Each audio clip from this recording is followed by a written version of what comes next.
मधु।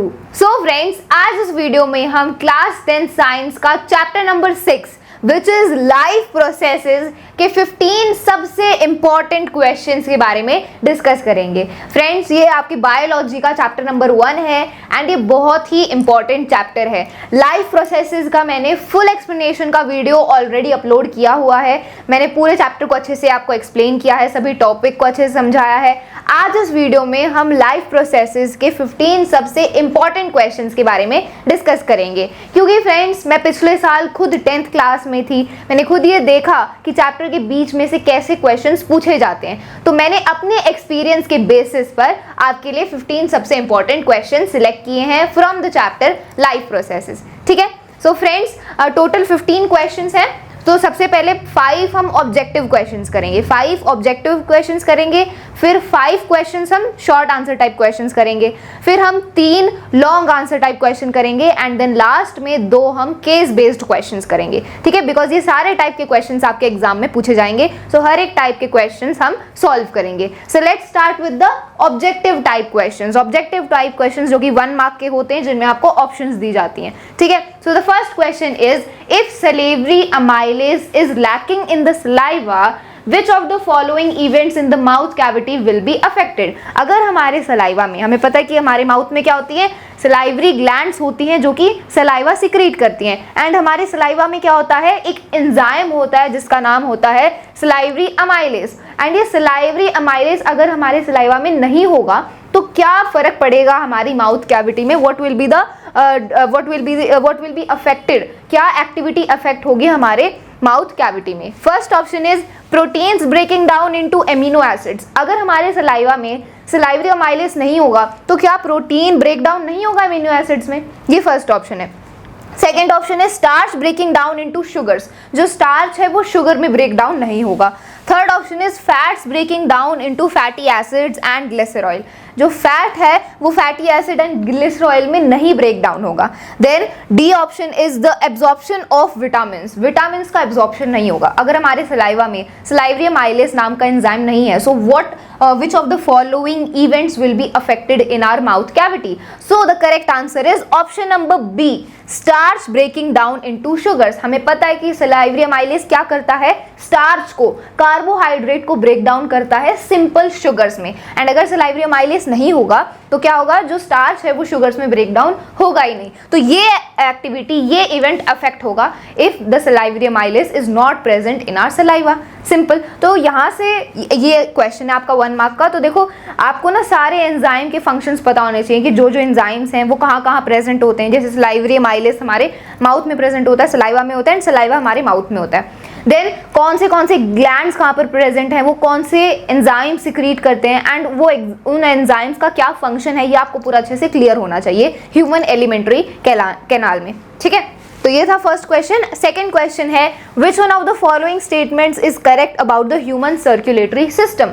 जो हमारा circulatory system है, उस सर्कुलेटरी सिस्टम से रिलेटेड ये 4 स्टेटमेंट्स गिवन है, इनमें से कौन सी स्टेटमेंट ट्रू है, सही है, ये आपको बताना है। Option number 1 is blood transports only oxygen and not carbon dioxide. क्या ये सही है, जो हमारा ब्लड है वो सिर्फ ऑक्सीजन को ट्रांसपोर्ट करता है, कार्बन डाइऑक्साइड को नहीं करता? ऐसा बिल्कुल भी नहीं है। जो हमारा ब्लड है वो ऑक्सीजन को भी, कार्बन डाइऑक्साइड को, दोनों गैसेस को ट्रांसपोर्ट करता है। जिस ब्लड में ऑक्सीजन रिच होता है वो ऑक्सीजनेटेड ब्लड होता है, जिस ब्लड में कार्बन डाइऑक्साइड की मात्रा ज्यादा होती है वो डीऑक्सीजनेटेड ब्लड होता है। तो ये वाली स्टेटमेंट क्या है, रॉन्ग है। Second option is human heart has 5 chambers. क्या हमारे हार्ट में 5 चैम्बर्स होते हैं? नहीं, this is wrong. Our human heart has 4 chambers, हमारे हार्ट में 4 चैम्बर्स होते हैं, right atrium, left atrium, right ventricle, left ventricle. ठीक है, 4 चैम्बर्स होते हैं, तो ये भी गलत है। Option number C is valves ensure that the blood does not flow backwards. जो वेल्स प्रेजेंट होती हैं हमारी वेन्स में, वो इंश्योर करती हैं कि जो ब्लड है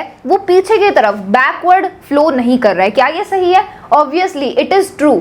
जो हमारी वेन्स होती है ना, देखो आर्टरीज होती हैं, आर्टरीज क्या करती हैं, हमारे हार्ट से लेके बाकी के ऑर्गन्स तक ब्लड को ट्रांसपोर्ट करती हैं, आर्टरीज का वो फंक्शन होता है। जो वेन्स होती हैं वो क्या करती हैं, हमारे बॉडी ऑर्गन से, सारी बॉडी पार्ट से ब्लड को हार्ट तक लेकर जाती हैं। तो वेन्स में ना अगर वेल्व्स प्रेजेंट नहीं होंगी, ये वेल्व्स प्रेजेंट नहीं होंगी, तो जो ब्लड है वो पीछे की तरफ फ्लो कर सकता है ना। तो इसलिए हमारी वीन्स में वेल्व्स प्रेजेंट होती हैं जो कि इंश्योर करती हैं कि जो ब्लड है वो पीछे की तरफ फ्लो नहीं कर रहा है एंड आगे की तरफ ही फ्लो कर रहा है, so that it can reach to the heart.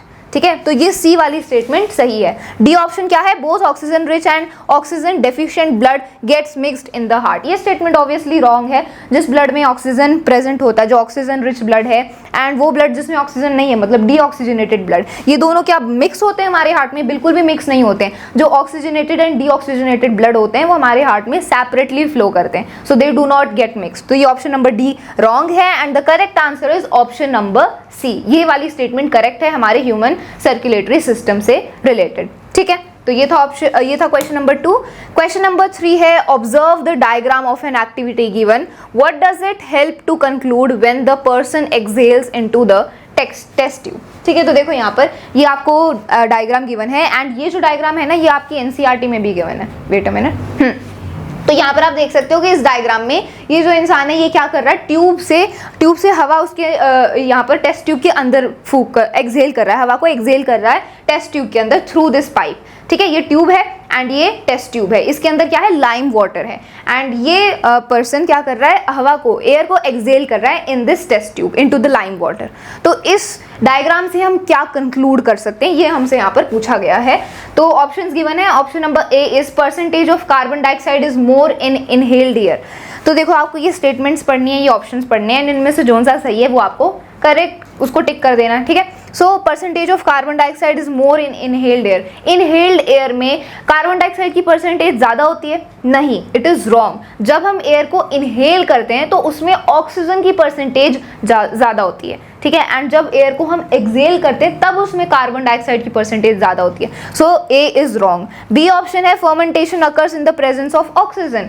बिल्कुल गलत है। जो फर्मेंटेशन है वो कब होता है, ऑक्सीजन की एब्सेंस में होता है। तो ऑप्शन बी भी गलत है बिकॉज यहाँ प्रेजेंस ऑफ ऑक्सीजन लिखा है।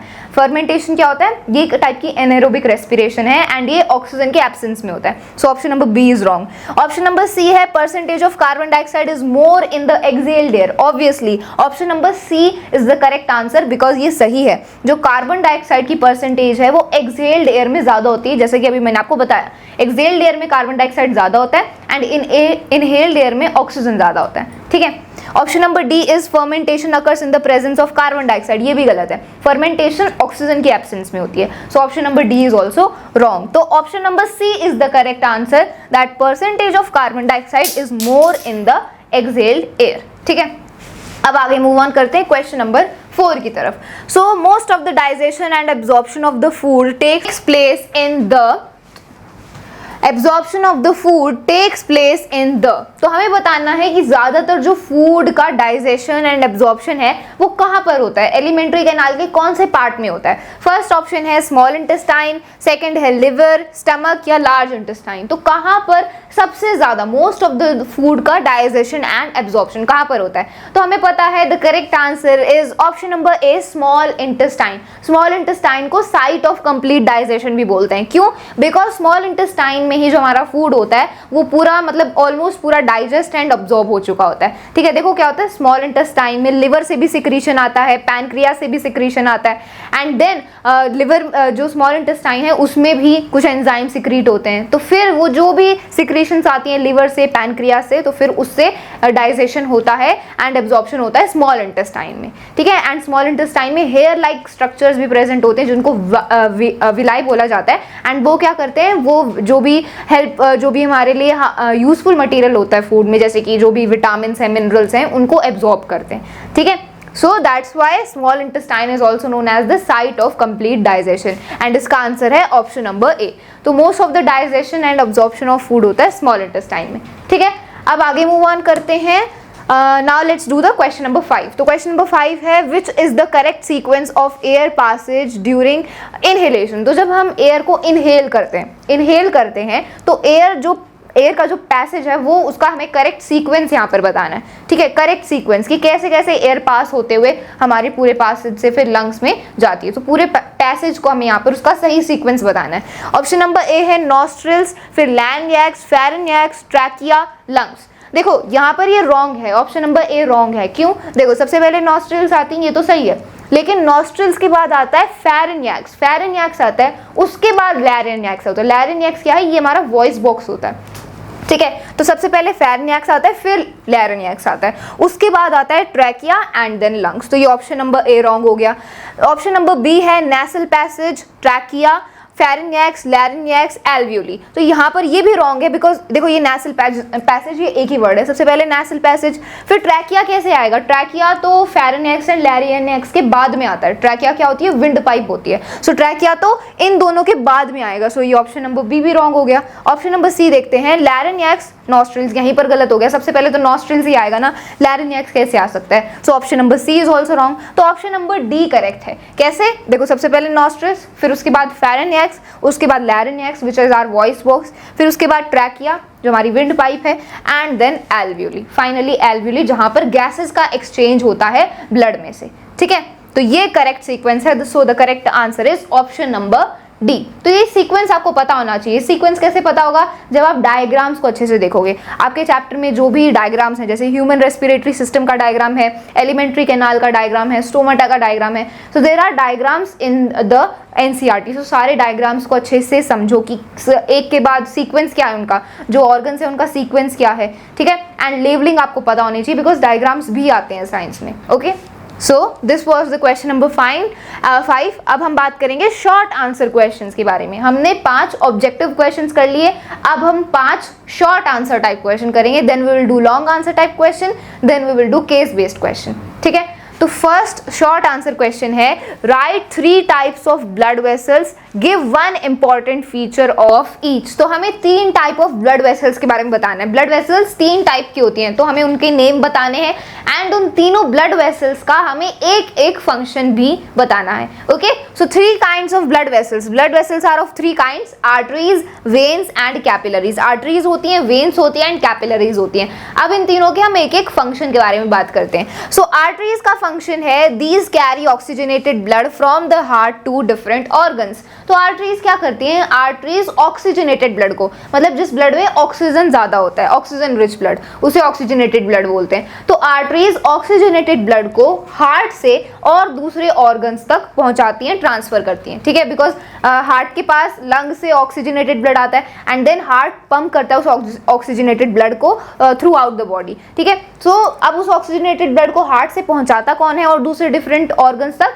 दैट इज आर्टरीज, ठीक है। तो आर्टरीज क्या, ये उसका एक फंक्शन हो गया। अब वेन्स की बात करते हैं। तो वेन्स का बिल्कुल उल्टा फंक्शन है as compare to arteries. Arteries क्या करती हैं? ऑक्सीजनेटेड ब्लड को हार्ट से बॉडी पार्ट्स तक लेके जाती हैं। वेन्स क्या करती हैं? वेन्स बॉडी पार्ट से हार्ट तक डीऑक्सीजनेटेड ब्लड को लेकर जाती हैं, ठीक है। These carry deoxygenated blood from different organs to the heart. Deoxygenated blood मतलब ऐसा ब्लड जिसमें कार्बन डाइऑक्साइड ज्यादा प्रेजेंट हो। तो ये डीऑक्सीजनेटेड ब्लड को बॉडी ऑर्गन से, बॉडी पार्ट से हार्ट तक लेके जाती हैं, ताकि हार्ट फिर उस डीऑक्सीजनेटेड ब्लड को लंग्स तक पहुंचाएं, एंड देन वहां पर वो ब्लड ऑक्सीजनेट हो जाए, ठीक है। तो वेन्स का बिल्कुल उल्टा काम होता है। अब यहाँ पर एक और बात है कि वेन्स में क्या होती है? वेल्स होती हैं, वाल्व्स होती हैं, मतलब एक टाइप से वॉल टाइप एक स्ट्रक्चर होता है जो कि प्रिवेंट करता है ताकि जो ब्लड है वो पीछे की तरफ बैकवर्ड फ्लो ना करे। बिकॉज आर्टरीज में तो पहले ही प्रेशर होता है, हार्ट पंप करता है तो हार्ट से प्रेशर क्रिएट होता है, एंड आर्टरीज में अपने आप जो ब्लड है वो इजीली ट्रांसफर हो जाता है दूसरे बॉडी ऑर्गन्स तक। लेकिन वेन्स को इतना प्रेशर नहीं मिल पाता है, तो वेन्स में इसलिए क्या होती है? वेल्स होती हैं जो कि वाल्व्स होती हैं जो कि क्या करती हैं? प्रिवेंट करती हैं ताकि जो ब्लड है वो पीछे की तरफ फ्लो ना करे, बैकवर्ड फ्लो ना करे, ठीक है। ये एक इंपॉर्टेंट बात थी, मैंने यहाँ पर आपको बता दी। कैपिलरीज क्या होती हैं? अब कैपिलरीज होती है network of arteries and veins. जहां पर आर्टरीज और वेन्स कनेक्ट होती है ना, उनका जो नेटवर्क बनता है उन्हीं को कैपिलरीज बोलते हैं। So these are small and thin blood vessels which connect arteries and veins. तो ये स्मॉल और थिन ब्लड वेसल्स होती हैं जो कि आर्टरीज एंड वेन्स को कनेक्ट करती हैं, ठीक है। तो ये हमने देख लिया। तो ये पहला शॉर्ट आंसर क्वेश्चन था। तो जो शॉर्ट आंसर क्वेश्चन होते हैं वो 2 या 3 मार्क्स के होते हैं, ठीक है। अब मूव ऑन करते हैं सेकंड क्वेश्चन की तरफ। तो सेकंड क्वेश्चन क्या है? What would happen if platelets were absent in the blood? अगर हमारे ब्लड में प्लेटलेट्स नहीं होंगी तो फिर क्या होगा? तो देखो हमारे ब्लड में क्या होते हैं? हमारे ब्लड में प्लेटलेट सेल्स होते हैं जो कि ब्लड की क्लोटिंग में हेल्प करते हैं। जब हमें कोई चोट लग जाती है, इंजरी हो जाती है, तो आपने देखा होगा कि थोड़ा सा ब्लड निकलता है और उसके बाद एक लंप सा, एक क्लॉट सा फॉर्म होता है एंड जो ब्लड है वो और लीक नहीं करता उस इंजरी में। तो ऐसा क्यों होता है? ऐसा होता है प्लेटलेट्स की वजह से। जो प्लेटलेट सेल्स हैं वो क्या करती हैं, वो ब्लड को क्लॉट कर देती है, मतलब वहां पर एक लंप बन जाता है जिस वजह से और जो ब्लड है वो हमारी इंजरी से बाहर नहीं निकल पाता। तो ऐसा प्लेटलेट सेल्स की वजह से ही पॉसिबल होता है। तो अगर प्लेटलेट सेल्स नहीं होंगी तो इस वजह से क्या होगा कि अगर हमें कोई चोट लग जाएगी, इंजरी हो जाएगी एंड ब्लड निकलेगा, वहां से स्किन में क्रैक आ गया एंड ब्लड निकल रहा है, तो वो ब्लड निकलता ही रहेगा, ब्लड का बहुत ज्यादा लॉस हो जाएगा, बिकॉज ब्लड की क्लोटिंग होगी ही नहीं, प्लेटलेट सेल्स प्रेजेंट नहीं है इसीलिए। ठीक है, सो इसका आंसर क्या है? The blood has platelet cells which circulate around the body and help to clot the blood at the time of injury. तो प्लेटलेट सेल्स होते हैं हमारी ब्लड में जो कि सर्कुलेट करते हैं हमारी पूरी बॉडी में, एंड जहां पर भी इंजरी होती है तो ये प्लेटलेट सेल्स वहां पर जाते हैं एंड ब्लड को क्लॉट कर देते हैं, मतलब एक टाइप से लंप फॉर्म हो जाते हैं जिस वजह से और ब्लड लीक नहीं करता। ठीक है, so in the absence of platelets the process of clotting will be affected. And अगर प्लेटलेट्स नहीं होंगे तो ये ब्लड क्लॉटिंग नहीं होगी, ये अफेक्ट होगी। ठीक है, then platelets play the important role of coagulation of blood. Coagulation क्या होता है? वही ब्लड क्लॉटिंग को ही कोगुलेशन ऑफ ब्लड बोलते हैं। तो अगर प्लेटलेट्स नहीं होंगी, उनकी एब्सेंस होगी, तो ब्लड की क्लॉटिंग मतलब कोगुलेशन ऑफ ब्लड नहीं होगी।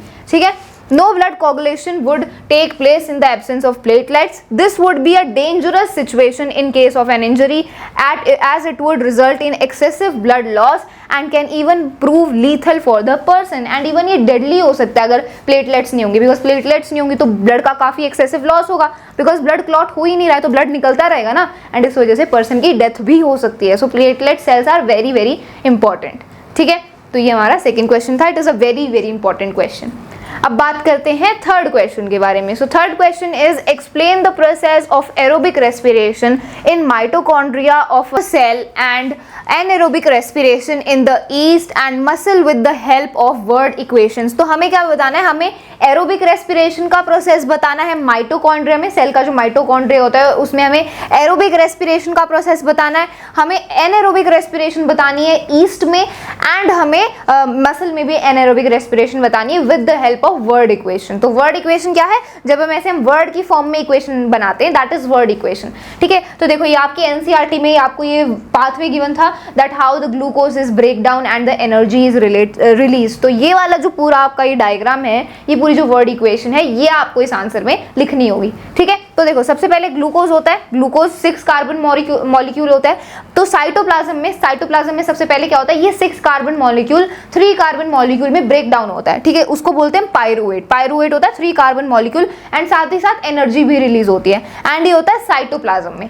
ठीक है, तो सबसे पहले हम बात करते हैं ईस्ट की। तो ईस्ट में क्या होता है? एनारोबिक रेस्पिरेशन होता है, ऑक्सीजन की एब्सेंस में होता है। ठीक है, तो देखो ये जो पायरुवेट है 3 carbon molecule, absence of oxygen में क्या होता है?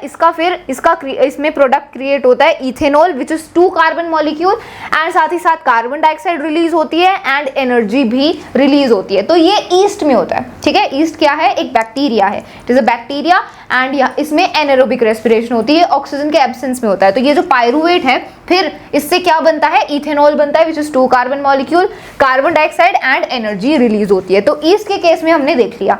अब बात करते हैं आर मसल सेल्स। जो हमारी मसल सेल्स होती हैं उनमें भी कभी कभी एनारोबिक रेस्पिरेशन होता है। कब? देखो जब हम ज़्यादा इंटेंस फिजिकल एक्टिविटी करते हैं, जब हम ज़्यादा फिजिकल एक्टिविटी करते हैं तो हमारी ब्रीथिंग बढ़ जाती है। ब्रीथिंग हमारी जब बढ़ जाती है तो हमें ज़्यादा ऑक्सीजन की रिक्वायरमेंट होती है, बिकॉज हम ज़्यादा फिजिकल एक्टिविटी कर रहे हैं, लेकिन उतनी ऑक्सीजन पहुंच नहीं पाती है हमारी मसल्स तक। सो इस वजह से क्या होता है? जो मसल सेल्स हैं उसमें लैक ऑफ ऑक्सीजन की वजह से, लैक ऑफ ऑक्सीजन मतलब जो ऑक्सीजन की कमी होती है, तब लैक ऑफ ऑक्सीजन में रेस्पिरेशन किया जाता है। तो हमारी मसल सेल्स में भी एनारोबिक रेस्पिरेशन होता है जब हम ज़्यादा फिजिकल एक्टिविटी करते हैं। तो कैसे होता है वो हम बात करेंगे। तो अब ग्लूकोज ब्रेक डाउन हुआ पायरुवेट में, अब लैक ऑफ ऑक्सीजन की वजह से हमारी मसल सेल्स में क्या क्या प्रोड्यूस होता है? लैक्टिक एसिड प्रोड्यूस होता है जो कि एक 3 कार्बन मॉलिक्यूल है, एंड साथ ही साथ एनर्जी भी प्रोड्यूस होती है। एंड इस लैक्टिक एसिड की वजह से ही हमारे मसल में क्रैम्प्स होते हैं। जैसे कि आपने सुना होगा, देखा होगा कि जब आप ज़्यादा एक्टिविटी करते हो तो एकदम से क्रैम्प्स हो जाते हैं मसल में। ठीक है, तो वो क्यों होते हैं? लैक्टिक एसिड की वजह से ही होते हैं। ठीक है,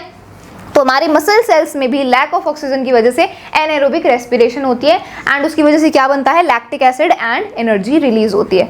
ठीक है, अब हम माइटोकॉन्ड्रिया में डिस्कस करते हैं। जो हमारे सेल में माइटोकॉन्ड्रिया होता है उसमें एरोबिक रेस्पिरेशन होती है, तो उसमें कैसे होती है वो बात करते हैं। सो ग्लूकोज सबसे पहले पायरूवेट में ब्रेक डाउन हुआ, ये तो सब में ही होता है। फिर अब जो पायरूवेट है उससे कार्बन डाइऑक्साइड रिलीज होती है, वाटर रिलीज होता है एंड साथ ही साथ एनर्जी भी प्रोड्यूस होती है। ठीक है, वाटर रिलीज होता है, कार्बन डाइऑक्साइड रिलीज होती है एंड एनर्जी प्रोड्यूस होती है एरोबिक रेस्पिरेशन में। ठीक है, तो हमारे माइटोकॉन्ड्रिया में एरोबिक रेस्पिरेशन होती है, ईस्ट में एनाएरोबिक रेस्पिरेशन होती है एंड हमारे मसल सेल में भी एनाएरोबिक रेस्पिरेशन ही होती है बिकॉज ऑक्सीजन की कमी होती है। ठीक है, तो ये हमने वर्ड इक्वेशन की हेल्प से समझ लिया कि कैसे एनाएरोबिक और एरोबिक रेस्पिरेशन होती है एंड क्या उनके बाय प्रोडक्ट्स हैं। ठीक है, तो ये आपको ऐसे वर्ड इक्वेशन बनानी होगी, it is very very important. अब मूव ऑन करते हैं क्वेश्चन नंबर 4 की तरफ। सो क्वेश्चन नंबर 4 है, how do the guard cells regulate opening and closing of stomatal pores. जो स्टोमेटल पोर्स होते हैं, जो स्टोमेटल पोर्स हैं, जो ओपनिंग होती है, जो होल होता है, तो उसकी ओपनिंग को कौन रेगुलेट करता है, उसकी ओपनिंग एंड क्लोजिंग को रेगुलेट करते हैं गार्ड सेल्स। कैसे रेगुलेट करते हैं वो हमसे पूछा है। ठीक है, तो देखो यहाँ पर आप डायग्राम से समझ सकते हो, ये दोनों ये गार्ड सेल्स हैं। ये जो आपको किडनी शेप्ड ये स्ट्रक्चर दिख रहा है ना, ये गार्ड सेल्स होते हैं एंड ये बीच में जो आपको ये ओपनिंग दिख रही है इसको बोलते हैं स्ट्रोमेटल पोर। ठीक है, इसको बोलते हैं स्ट्रोमेटल पोर। ठीक है, तो ये गार्ड सेल्स है ना, जब ये यही रेगुलेट करते हैं कि ये जो स्टोमेटल पोर है ये ओपन होगा या क्लोज होगा। अब कैसे रेगुलेट करते हैं वो हम डिस्कस करेंगे। So stomata are tiny openings present on the under side of the leaf. तो स्टोमाटा क्या होते हैं, ये टाइनी टाइनी ओपनिंग्स होती हैं जो लीफ के अंडर साइड पर प्रेजेंट होती है, लीफ की सरफेस पर प्रेजेंट होती हैं। ठीक है, the stomatal openings are surrounded by 2 bean shaped cells and ये जो हमारी स्टोमेटल ओपनिंग है ये 2 बीन शेप्ड सेल से सराउंडेड होती है जिनको गार्ड सेल बोलते हैं। ठीक है, these are called guard cells. The main function of the guard cells is to control the opening and closing of stomata. ठीक है, when water enters the guard cells it swells. This result in the opening of the guard cells. तो क्या होता है, देखो जब water enter करता है गार्ड सेल्स में, जब गार्ड सेल्स के अंदर वाटर एंटर करता है तो ये गार्ड सेल्स क्या हैं, ये स्वेल हो जाते हैं, फूल जाते हैं, जिस वजह से जो स्टोमेटल ओपनिंग है वो खुल जाती है। ठीक है, क्या होता है जब वाटर जाता है इन गार्ड सेल्स के अंदर तो ये स्वेल अप हो जाते हैं, फूल जाते हैं, जिस वजह से जो स्टोमेटल पोर है, जो स्टोमेटल ओपनिंग है वो ओपन हो जाती है। ठीक है, एंड इसका अपोजिट केस है that on the other hand the shrinking of the guard cells result in the closing of the stomatal opening. And जब इसमें से पानी निकल जाता है गार्ड सेल में तब ये श्रिंक हो जाते हैं, मतलब ऐसे सिकुड़ जाते हैं एंड सिकुड़ने की वजह से क्या होता है, ये जो स्टोमेटल पोर होता है वो भी बंद हो जाता है, क्लोज हो जाता है। ठीक है, तो ये गार्ड सेल्स ही रेगुलेट करते हैं कि स्टोमेटल पोर कब ओपन होगा कब क्लोज होगा। ठीक है, तो ऐसे रेगुलेट करते हैं। ये आप आंसर लिखोगे एंड अगर डायग्राम बनाने के लिए बोला तो आप डायग्राम भी ऐसे छोटा सा डायग्राम बना सकते हो विद लेबलिंग। ठीक है, अब मूव ऑन करते हैं 5th क्वेश्चन की तरफ। सो 5th क्वेश्चन है, what are the differences between aerobic and anaerobic respiration. बहुत इंपॉर्टेंट क्वेश्चन है, पूछा जा सकता है कि एरोबिक एंड एनाएरोबिक रेस्पिरेशन के बीच में क्या डिफरेंसेस हैं। ठीक है, तो जितने मार्क्स का क्वेश्चन है उस हिसाब से आप पॉइंट्स लिखोगे। जैसे 3 मार्क का क्वेश्चन है तो 3-4 पॉइंट्स लिखने चाहिए, 4 मार्क का है, 5 मार्क का है तो कम से कम आपको 5-6 पॉइंट्स लिखने चाहिए। ठीक है, तो एरोबिक एंड एनाएरोबिक रेस्पिरेशन के बीच में डिफरेंस, तो सबसे मेन डिफरेंस तो यही है कि एरोबिक रेस्पिरेशन ऑक्सीजन के प्रेजेंस में होती है एंड एनाएरोबिक रेस्पिरेशन ऑक्सीजन के एब्सेंस में होती है। ठीक है, so aerobic respiration occurs in the presence of oxygen, पहला point, and anaerobic respiration occurs in the absence of oxygen. ठीक है, अब सेकंड पॉइंट क्या है, complete oxidation of glucose takes place to form CO2 and H2O। तो जो glucose होता है, ग्लूकोज क्या है, 6 कार्बन मॉलिक्यूल है, इसकी पूरी ऑक्सीडेशन होती है एंड क्या रिलीज होता है, carbon dioxide and water release होता है, साथ ही साथ एनर्जी भी रिलीज होती है। तो एरोबिक रेस्पिरेशन के बाय प्रोडक्ट्स क्या है, कार्बन डाइऑक्साइड एंड वाटर। ठीक है, जबकि एनाएरोबिक रेस्पिरेशन में ग्लूकोज की पूरी ऑक्सीडेशन नहीं होती है, इनकम्प्लीट ऑक्सीडेशन होती है एंड क्या बनता है, it to form alcohol, lactic acid या फिर CO2। एल्कोहल या लैक्टिक एसिड ये प्रोड्यूस होता है एंड साथ ही साथ कार्बन डाइऑक्साइड भी प्रोड्यूस होती है। तो एनाएरोबिक रेस्पिरेशन के बाय प्रोडक्ट्स क्या है, एल्कोहल और लैक्टिक एसिड एंड CO2। ठीक है, अब एरोबिक रेस्पिरेशन होती किस में है? So it occurs in plant and animal sales. Plant and animal के सेल्स में एरोबिक रेस्पिरेशन होती है, जैसे कि अभी हमने देखा हमारे सेल्स के माइटोकॉन्ड्रिया में होती है। तो प्लांट एंड एनिमल सेल्स में एरोबिक रेस्पिरेशन होती है। एंड एनाएरोबिक रेस्पिरेशन किस में होती है? It occurs in anaerobic bacteria and human muscle cells. Bacteria में होती है, जैसे हमने देखा ईस्ट में होती है, एंड ह्यूमन मसल सेल में। जब हम ज्यादा फिजिकल एक्टिविटी करते हैं तो हमारे मसल सेल में कभी कभी एनाएरोबिक रेस्पिरेशन होती है, जिस वजह से लैक्टिक एसिड प्रोड्यूस होता है एंड हमारी मसल में क्रैम्प हो जाते हैं। ठीक है, देन अब एरोबिक रेस्पिरेशन में जो एनर्जी रिलीज होती है वो ज्यादा होती है as compare to the energy released in the anaerobic respiration. So large amount of energy is released and in anaerobic respiration small amount of energy is released. तो ये डिफरेंस है दोनों में। तो ये 4 पॉइंट से हमने इन दोनों को डिफरेंशिएट कर दिया। You can note it if you want. Okay, तो ये हमारा 5th क्वेश्चन था। तो हमने सारे शॉर्ट आंसर टाइप क्वेश्चन कर लिए। हमने total 5 short answer type question करे। अब हम 3 लॉन्ग आंसर टाइप क्वेश्चन करेंगे, फिर हम 2 केस बेस्ड क्वेश्चन करेंगे। So now let's do the long answer question. So the first question is explain the process of breathing in men. तो हमें breathing के process को समझाना है that humans में breathing का process कैसे होता है. This we have to explain. तो देखो breathing में क्या होता है, inhalation and exhalation होती है. हम हवा को inhale करते हैं फिर exhale करते हैं. तो ये 2 main steps होते हैं breathing में. ठीक है, so breathing involves 2 steps. Namely inhalation and exhalation. तो इन दोनों को हम डिफाइन करेंगे। सो इनहेलेशन क्या होता है? The process of taking in air is called inhalation. जब हम एयर को, हवा को अंदर लेते हैं, अपनी बॉडी के अंदर ब्रीथ करते हैं, दैट इज कॉल्ड इनहेलेशन। ठीक है, During this process, ribs move forward and upward while the diaphragm contracts to form a dome shape. तो देखो, जब हम ब्रीथ इन करते हैं, जब हम इनहेल करते हैं, तब जो हमारी रिब्स होती हैं, रिब्स क्या होती हैं? ये बोन होती है जो हमारी लंग्स को सराउंड करती हैं या हमारी लंग्स को प्रोटेक्ट करती हैं। तो ब्रीथिंग के टाइम, इनहेलेशन के टाइम, जब हम एयर को इनहेल करते हैं, तब जो हमारी रिब्स होती हैं वो आगे की तरफ मूव करती हैं एंड ऊपर की तरफ मूव करती हैं। जैसे मान लो, आप खुद देखो, जब आप अंदर ले रहे हो तो जो आपकी रिब्स हैं, ठीक है, जो रिब्स हैं वो बाहर की तरफ मूव करती हैं। ठीक है, एंड जो डायफ्राग्राम है, डायफ्राग्राम क्या होता है? ये एक मसल होती है जो हमारी लंग्स के नीचे प्रेजेंट होती है। तो ये डायफ्राग्राम कॉन्ट्रैक्ट हो जाता है, जिससे एक डोम शेप बन जाता है। ठीक है, एंड इस वजह से जो एयर है वो हमारी लंग्स के अंदर आ पाती है। ठीक है, this increases the volume of thoracic activity and reduces the pressure in the lungs. तो देखो, जब डायफ्राग्राम कॉन्ट्रैक्ट होता है एंड रिब्स आगे की तरफ मूव करती हैं, तो क्या होता है? ये थोरैकिक एक्टिविटी इंक्रीज हो जाती है। थोरैकिक एक्टिविटी, इसको हम चेस्ट कैविटी भी बोलते हैं। ये क्या है? This is the space surrounding our ribs. हमारी रिब्स के सराउंडिंग में जो स्पेस होती है, हॉलो स्पेस होती है, उसे बोला जाता है चेस्ट कैविटी। तो जब रिब्स आगे मूव करती हैं एंड डायफ्राग्राम कॉन्ट्रैक्ट करता है, तो ये चेस्ट कैविटी इंक्रीज हो जाती है, जिस वजह से लंग्स में जो प्रेशर है वो कम हो जाता है एंड जो एयर है वो अंदर इनहेल कर ली जाती है। As a result air moves into the lungs. तो ये इनहेलेशन का पूरा प्रोसेस है। अब एक्सहेलेशन देखते हैं। The process of giving out air is called exhalation. जब हम बाहर एयर को बाहर ब्रीथ करते हैं, बाहर छोड़ते हैं, उसको बोला जाता है एक्सहेलेशन। ठीक है, during this process ribs go backwards and downwards. And exhalation में क्या होता है? जब हम एक्सहेल करते हैं तो जो हमारी रिब्स हैं वो डाउनवर्ड एंड नीचे की तरफ, डाउनवर्ड एंड बैकवर्ड्स जाती हैं। ठीक है, इस वजह से क्या होता है? जो डायफ्राग्राम है वो रिलैक्स हो जाता है। मतलब डायफ्राग्राम का जो डोम शेप स्ट्रक्चर होता है वो कॉन्ट्रैक्ट होता है पहले इनहेलेशन के टाइम, एंड एक्सहेलेशन के टाइम वो रिलैक्स हो जाता है। ठीक है, देन इससे क्या होता है? This reduces the volume of the thoracic activity and increases the pressure in lungs. तो इससे क्या होता है? जो चेस्ट कैविटी है वो क्या होती है? वो डिक्रीज हो जाती है एंड लंग्स में जो प्रेशर है वो इंक्रीज हो जाता है, जिस वजह से जो एयर है वो बाहर चली जाती है। ठीक है, बाहर चली जाती है and air moves out of the lungs. तो ये एक्सहेलेशन में होता है। तो ब्रीथिंग के प्रोसेस में आपको इन दोनों को ही एक्सप्लेन करना है। तो ये हमारा पहला लॉन्ग क्वेश्चन था। अब बात करते हैं सेकंड क्वेश्चन के बारे में। तो सेकंड क्वेश्चन है, list 4 functions of the human heart, why is double circulation necessary in the human body. तो हमें हार्ट के 4 फंक्शंस बताने हैं एंड हमें बताना है कि हमारी बॉडी के लिए डबल सर्कुलेशन क्यों जरूरी है। ठीक है, so functions of the human heart. सबसे पहले 4 फंक्शंस बताते हैं ह्यूमन हार्ट के। First function is human heart is a muscular organ that pumps oxygenated blood throughout the body. तो ह्यूमन हार्ट हमारा क्या है? ये एक मस्कुलर ऑर्गन है जो कि ऑक्सीजनेटेड ब्लड को पूरी बॉडी में पंप करता है। ठीक है, तो पहला फंक्शन ये। दूसरा फंक्शन है, इट कंट्रोल्स हार्ट रेट को कंट्रोल करता है obviously. Then it maintains blood pressure. Blood के प्रेशर को भी कौन मेंटेन करता है? हार्ट ही मेंटेन करता है, बिकॉज हार्ट ही पूरी बॉडी में हमारे ब्लड को पंप करता है। So blood pressure is maintained by our heart. Then it pumps hormones and other vital substances to different parts of the body. देखो हार्ट क्या करता है, ब्लड को पंप करता है। अब ब्लड में हार्मोन्स भी होते हैं और दूसरे वाइटल सब्सटेंसेस भी होते हैं, तो उसके साथ साथ ये hormones and other vital substance भी हमारी पूरी बॉडी में ट्रांसपोर्ट होते हैं with the help of heart. ठीक है, तो ये 4 फंक्शंस हो गए ह्यूमन हार्ट के।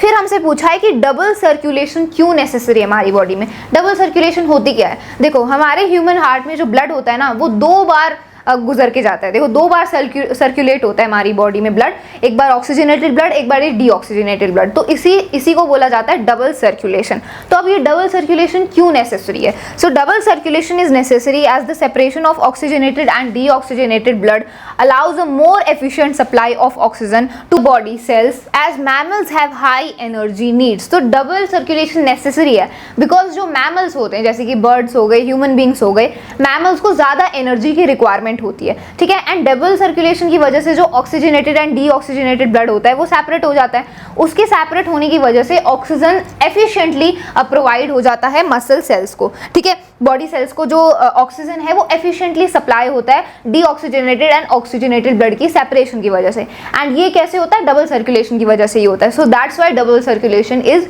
नेसेसरी। ठीक है, तो ये हमने इस क्वेश्चन को आंसर कर दिया। सबसे पहले हमने हार्ट के फंक्शन बताए, फिर हमने डबल सर्कुलेशन की नेसेसिटी बताई। ठीक है, so this was the second question।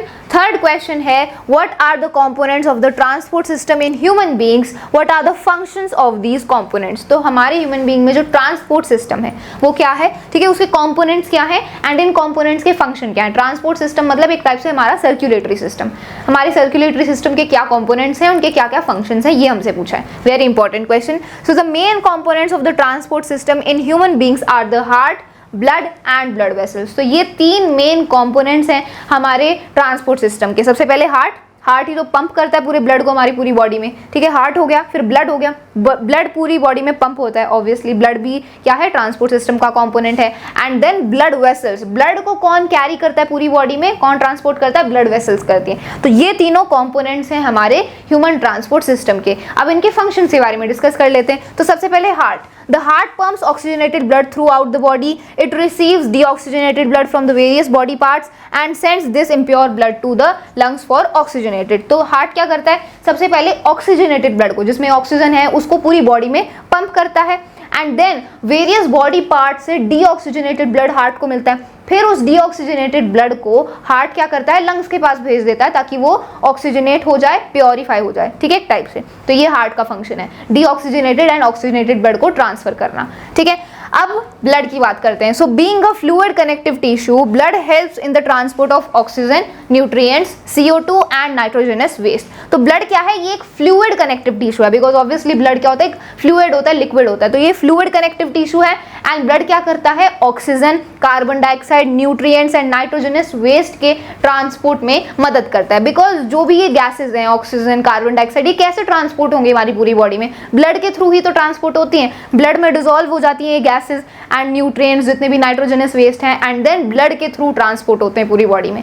ठीक है, तो ब्लड क्या है, फ्लूइड कनेक्टिव टिश्यू है।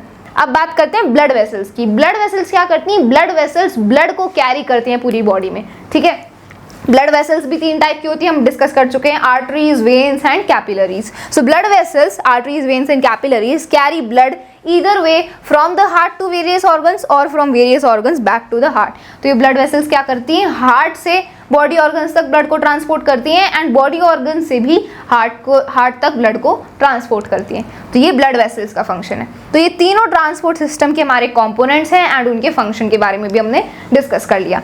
So very important question. ये था हमारा 3rd क्वेश्चन। तो हमने लॉन्ग आंसर टाइप क्वेश्चंस भी सारे डिस्कस कर लिए। अब हम लास्ट में 2 केस बेस्ड क्वेश्चंस को डिस्कस करेंगे, because obviously case based question भी पूछे जाएंगे, so they are also very very important. So पहला केस बेस्ड क्वेश्चन है, किडनीज आर वाइटल ऑर्गन्स। देखो केस बेस्ड में क्या होता है, आपको एक केस दे देंगे, आपको एक सिचुएशन दी जाती है, फिर उसमें से उस टॉपिक से रिलेटेड आपसे क्वेश्चन पूछे जाते हैं। ठीक है, and case based question 4-5 marks के होते हैं, तो जितने क्वेश्चन हैं उस हिसाब के उतने मार्क्स का वो होता है। ठीक है, so kidneys are vital organs for survival. In case of kidney failure, an artificial kidney can be used। तो यहाँ पर किडनी के बारे में बात हो रही है, एक्सक्रीटरी सिस्टम के बारे में बात हो रही है। ठीक है, and artificial kidney is a device to remove nitrogenous waste products from the blood through dialysis. ठीक है, तो ये इन्फॉर्मेशन गिवन है। अब इससे रिलेटेड हमसे क्वेश्चन पूछे गए हैं। So the first question is what are the functions of kidneys.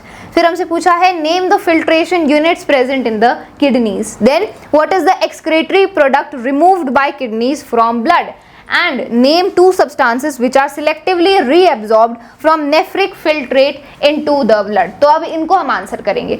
तो सबसे पहले what are the functions of kidney। तो functions of kidney क्या है? The functions of kidneys are to remove nitrogenous waste from the blood, to maintain salt and water balance in the body. तो सबसे पहला kidney का main function तो यही है कि जो भी नाइट्रोजनस वेस्ट प्रेजेंट होते हैं हमारे ब्लड में उनको वो रिमूव करती है एंड साल्ट एंड वाटर के कंटेंट को भी बैलेंस रखती है हमारी बॉडी में। ठीक है, हमारी बॉडी में साल्ट एंड वाटर का बैलेंस मेंटेन रखती है किडनीज इन आवर बॉडी। ठीक है, so these are the two main functions of kidney.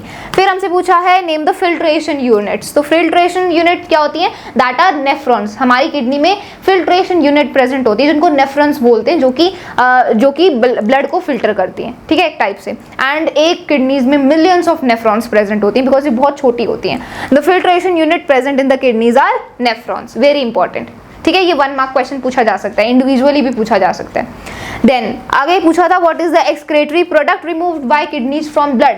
Blood में से क्या एक्सक्रीटरी प्रोडक्ट रिमूव करती हैं kidney? So that excretory product is urea. ठीक है, the main excretory waste removed by kidneys from blood is urea. तो main जो excretory product waste होता है वो क्या होता है? यूरिया होता है, जो कि हमारी ब्लड में से किडनीज रिमूव करती हैं। ठीक है, फिर हमसे पूछा है two substances which are selectively reabsorbed from the nephric filtrate into the blood. तो वो सब्सटेंसेस जो दोबारा रीअब्सॉर्ब किए जाते हैं। ठीक है, वो कौन से? वो 2 सब्सटेंसेस हैं। Two substances which are selectively reabsorbed from यहाँ पर ये आएगा nephric filtrate into the blood are glucose, amino acids, salts and a major amount of water. कोई भी आप 2 लिख सकते हो, लेकिन आप ये सारे नेम्स भी लिख सकते हो। तो जब पहली बार ब्लड को फिल्टर करते हैं ना, तो उसमें कुछ यूजफुल सब्सटेंस को भी साथ में एब्जॉर्ब कर लेते हैं, तो फिर उसे दोबारा रीअब्जॉर्ब किया जाता है। तो उस रीअब्जॉर्ब के टाइम पर कौन से सब्सटेंसेस को रीअब्जॉर्ब किया जाता है? ग्लूकोज को, एमिनो एसिड्स को, साल्ट्स को एंड कुछ अमाउंट ऑफ वाटर को भी, ज़्यादा अमाउंट ऑफ वाटर को भी एब्जॉर्ब किया जाता है। ठीक है, तो ये हो गया हमारा पहला केस बेस्ड क्वेश्चन। बहुत इजी है, आपको टॉपिक बता दिया जाएगा कि वो केस दे देंगे एंड देन उस टॉपिक में से क्वेश्चन पूछे जाते हैं। ठीक है, अब दूसरे केस बेस्ड क्वेश्चन के बारे में बात करते हैं। So this is the second case based question. Oxygen rich blood from the lungs come to the thin walled upper chamber of the heart on the left atrium. The left atrium relaxes when it is collecting this blood. It then contracts while the next chamber, the left ventricle, expands so that the blood is transferred to it. When the muscular left ventricle contracts, in its turn the blood is pumped out to the body. Deoxygenated blood comes from the body to the upper chamber on the right atrium as it expands. As the right atrium contracts, the corresponding lower chamber, the right ventricle, dilates. This transfers blood to the right ventricle, which in turn pumps to the lungs for oxygenation. तो ये मतलब पूरा circulation आपको यहाँ पर explain कर दिया है कि कैसे ब्लड सर्कुलेट होता है। ऑक्सीजनेटेड ब्लड बॉडी पार्ट्स तक जाता है एंड डीऑक्सीजनेटेड ब्लड लंग्स तक जाता है। तो पूरा यहाँ पर ही एक्सप्लेन कर दिया। अब इससे रिलेटेड क्वेश्चंस पूछे हैं। So what are the questions? First question है name the organs of the circulatory system in human. हमारी सर्कुलेटरी सिस्टम में कौन से ऑर्गन्स हैं वो आपको बताने हैं। So the various organs of the circulatory system in humans are heart, arteries, veins and capillaries. Heart है बिकॉज हार्ट पंप करता है एंड ये 3 ब्लड वेसल्स हैं, arteries, veins and capillaries, because ये ब्लड को कैरी करते हैं हमारी पूरी बॉडी में। ठीक है, अगला क्वेश्चन है name the red pigment which carries oxygen in the blood. Very very important, वो कौन सी रेड पिगमेंट है जो ऑक्सीजन को कैरी करती है हमारी ब्लड में? That red pigment is called haemoglobin. ठीक है, the red pigment which carries oxygen in the blood is haemoglobin. ये यहाँ पर इसकी स्पेलिंग गलत है, HAEMOGLOBIN आएगा। ठीक है, तो हीमोग्लोबिन ये रेड पिगमेंट है जो कि ऑक्सीजन को हमारे ब्लड में ट्रांसपोर्ट करती है, बिकॉज जो ऑक्सीजन है वो कम सॉल्युबल होती है, एक टाइप से कम डिजोल्व होती है हमारे ब्लड में। सो उसके लिए ये रेड पिगमेंट होती है जिसको हीमोग्लोबिन बोलते हैं एंड यही पूरी बॉडी में हमारी ऑक्सीजन को ट्रांसपोर्ट करती है ब्लड के थ्रू। ठीक है, और जो कार्बन डाइऑक्साइड है वो तो डिसॉल्व हो जाती है, वो सॉल्युबल होती है, तो कार्बन डाइऑक्साइड के लिए किसी पिगमेंट की जरूरत नहीं पड़ती। But for oxygen there is this red pigment known as haemoglobin which carries oxygen in the blood. ठीक है, अगला क्वेश्चन है how many chambers are there in the heart of an amphibian. एक एम्फीबियन के हार्ट में कितने chambers होते हैं? 3 चैम्बर्स होते हैं, ठीक है। एम्फीबियंस जैसे कि फ्रॉग वगैरह ये होते हैं एम्फीबियंस, तो इनके हार्ट में 3 चैम्बर्स होते हैं। एंड ह्यूमन हार्ट में कितने चैम्बर्स होते हैं? 4 चैम्बर्स होते हैं। तो ये आपको पता होना चाहिए, एनसीईआरटी में गिवन है। Then, why is it necessary to separate oxygenated and deoxygenated blood in mammals and birds? ये हम ऑलरेडी बात कर भी चुके हैं कि डीऑक्सीजनेटेड एंड ऑक्सीजनेटेड ब्लड को क्यों सेपरेट करने की जरूरत होती है मैमल्स एंड बर्ड्स में। Why? It is necessary to separate the oxygenated blood from mixing with deoxygenated blood, as mammals and birds have high energy needs because they constantly require energy to maintain their body temperature.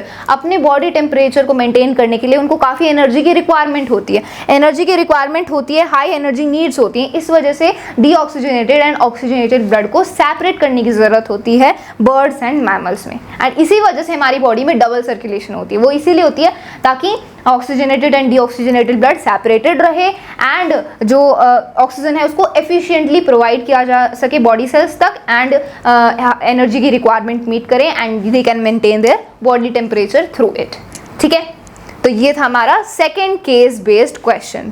सो हमने सारे 15 questions discuss कर लिए हैं। Total 15 questions थे। हमने short questions, objective question, long answer type question and case based question सभी type के questions को डिस्कस किए। So I hope you found these questions helpful. अगर आपको ये वीडियो हेल्पफुल लगा then share it with your friends. That's all for this video. Thank you so much.